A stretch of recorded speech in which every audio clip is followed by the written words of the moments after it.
Over to Germany now, where the epic saga over the sale of General Motors' Opel division continues.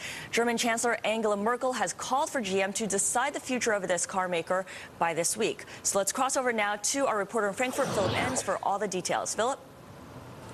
Yeah, Scarlett, very good morning to you. It looks like a clash between political will on the one hand, Merkel, and business interest, the new GM, on the other hand. So let's quickly look at where this is playing out, because Angela Merkel is obviously trying to portray herself and be able to present herself as the savior of 10,000s of jobs in Germany and also across Europe, because we have a general election coming up September 27th.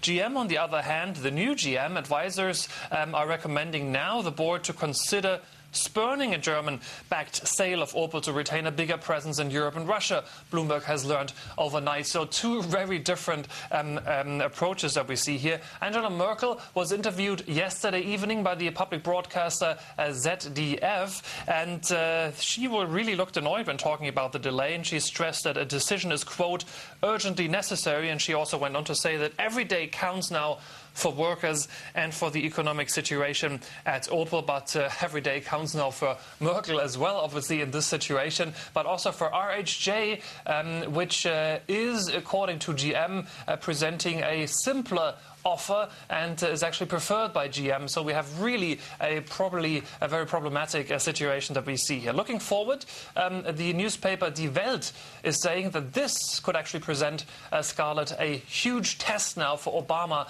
and Merkel, because it's the first time really when they might be really not too happy about a certain development. Obama obviously in the position that the US government still holds a huge stake in. GM and Merkel are really pushing him to push things along. So let's see how this plays out and if it happens this week.